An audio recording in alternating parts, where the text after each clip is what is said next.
translate literally, then you may also give other associates. So it's kind of gets it kind of gets tricky, but yeah, there's a famous case actually in translation when there's a writer called Borges, and he has a piece about uh, Ibn Rushd, the Muslim philosopher Ibn Rushd. Uh, of course, it's made up. He talks about Ibn Rushd trying to translate Aristotle into Arabic, and then he runs into the concept of tragedy and comedy, and he tries to translate them into Arabic, and he doesn't know what to do with them, what words to use for tragedy and comedy. Then he struggles through it. He finally gives up, and he says, oh, "Okay, tragedy is will be what hija is in Arabic, and uh, and comedy will be now the comedy will be satire, and the tragedy will be madih." So he used two Arabic words that are really not, they don't really explain those two concepts. Now in Arabic, they don't use those two words. In Arabic, there was the madih and hija was important, but it's not the same as tragedy and comedy. So in Arabic now it's used, tragedy will be more like ma'sat, and comedy will be more like malhat, or comedia. So anyway, so yeah, anyway, I diverted. The translation can be tricky sometimes. Well, thank you. And now I think I'm gonna give the audience a chance if anybody has a question, a comment, or oh, by the way, the books are available. I for sure checked this one, and it's available in here at the Hargeisa Cultural Center, I believe, and it's also available on Amazon. Those of you who wanna buy it as like an e-book, it should be available. But let me now. I'm just gonna give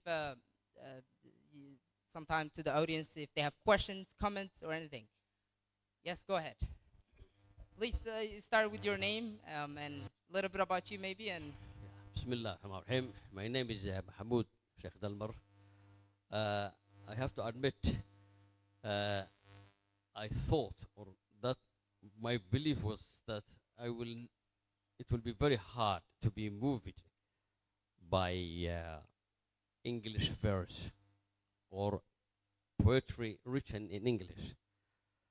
But I have to admit, I am about to change. And that change is assured in by reading the first verses of this collection by Dr. Jamal. Uh, I think it is very important. It comes from the feeling, I think. And growing up in Aden, which I have never been there, but it was always in my heart because when I was growing up, everything nice and good used to come from Aden. The nice clothes, the books, both Arabic and English, and also nice people. So I think قلب لا ينام. I had a copy of قلب لا ينام before I got hold of Path of Difference. And قلب لا ينام could be translated as قلبي لا مندود ديدي. Yeah. قلبي لا مندود ديدي, resisting to fall asleep. So I have to be I have to admit that really this has been something of an eye-opener for me. It means I'm about to be moved and appreciate a verse written in English. I always admired the English language.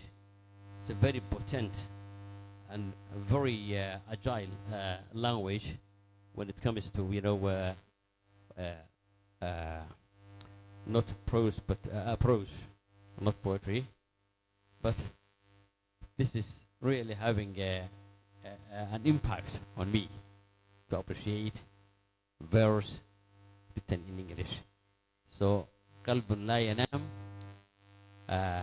قلبي لا مندود, ديدي. I would translate it in Somali. And very grateful and appreciating, the spirit that comes with this poetry written in English. Thank you very much. Thank you, thank you. It seems the younger generation could learn a lot from that older generation when it comes to love.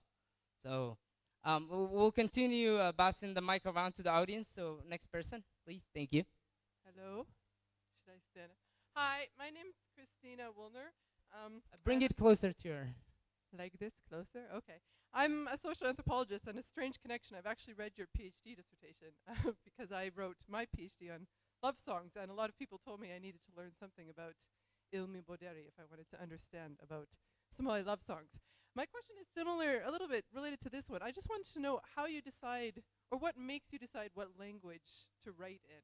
Is it a conscious decision to write in English or Arabic? Are there certain themes that make more sense to you in one language or another? Or yes, that's what I'm wondering. You had the question? There was some echoes. I think she was asking how do I write? Is that what the question was about? How do you decide? How do you decide in what language to write in? Is that correct? Oh, I don't decide. I think the decision is made for me somehow. So I'm always kind of writing thoughts and ideas and scribbling in this language or that language, or so there is no really pattern to it. It's just it could be a word that crosses my mind. It could be something I read somewhere that triggers my reaction. So of course, if I'm reading something in Arabic, and then I might react to it it might generate some ideas or some images or something. But yeah, there is no really pattern to it. I'm always engaged with these three languages, with Somali and Arabic and English. It's just part of my daily life. So any one of them can pop up at any moment. So there isn't really a pattern to it. There's no decision. I don't conscious. There's no. I just do it. I just see myself doing it. So it's like with your thoughts. Like you just write in whichever language you're thinking in. I that's what I'm taking away from this.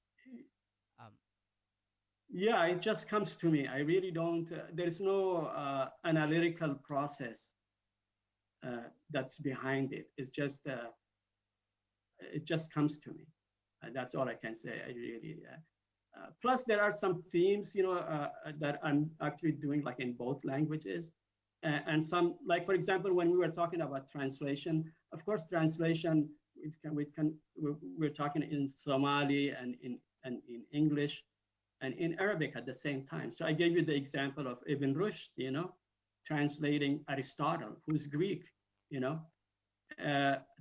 and then running into a problem. How do you go with this nomenclature, the problem of nomenclature? So I go back and forth between these cultures. Yeah, so I guess the short answer is that there is no really plan. There's no pattern. Maybe there is a pattern, but I'm not aware of it. Okay. Well, thank you, Professor. Thank you.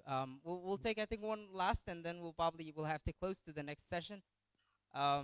Yes, Isa, could you pass it to? Thank you. Please start with your name and. My name is Habane. I just wanted to ask you one question to Dr. Gabobe. Yeah, really, I'm very interested when I'm hearing a love song, a love poem.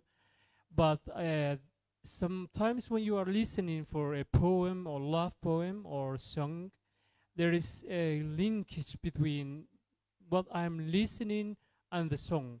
So you are writing many poetry for love. So is there is some poets that touch your heart when you are writing or when you are reading back your poems that you are collecting?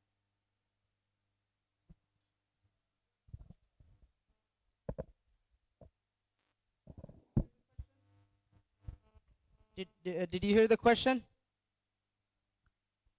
Yeah, I think so. I think he asked me if when I'm writing, if there are particular poets that I'm thinking about or that are influencing my writing. Are there particularly, are there ones that touch your heart?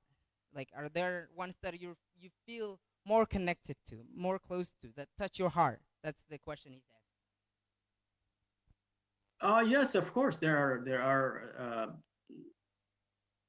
are, but sometimes it's not like everything that the poet wrote. It may be a particular poem or a particular image that sticks in my mind, and I say, yeah, okay, like Blake when he's talking about a world in a grain of sand, you know, that image, of course, stays with you. Or we have like Mahmoud Darwish saying, على هذه الأرض ما يستحق الحياة, you know, you pay attention. You say, what is he talking about? So yeah, it will be particular images or particular like an essay or so yes, I do have some literary critics that I engage me more than others, particular aspects of the areas that they focus on, like Walter Benjamin, talking about archives and memory and all those and history. Yes, so yeah, there are plenty, and there are many of them. But again, like I said, I go to them for particular. They touch me in particular areas for particular reasons, not in general. There's no poet that I say everything that they wrote it kind of moves me. I don't know if that helps. I don't know if that makes, yeah, but that's my answer. All right, yeah. Well, thank you. If well, we just gonna close the session, and well, maybe one last comment or two, and we'll proceed to close the session. Thank you. Yeah. Finally, I really want to thank the center. I think you guys are doing a tremendous job, and you being in Hargeisa, you are not aware of the reach of this of what you are doing. It's a global thing, and I really commend you, all of you, who are involved in the audiences and everybody who's taking part in this effort. I think it's great effort, and I wish you the best. Thank you, Professor. And thank you for to our lovely audience. And have a good day, everybody.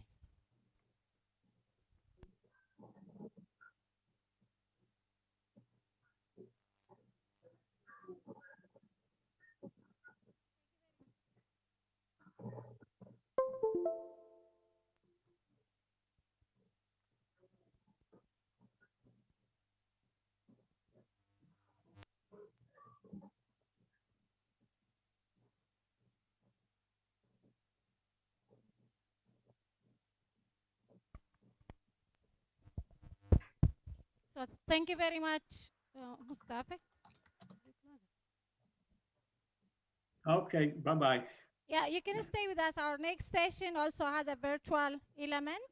If you want to stay with us, and our next panel also is about archival and knowledge management, and we will proceed to that one in a few seconds.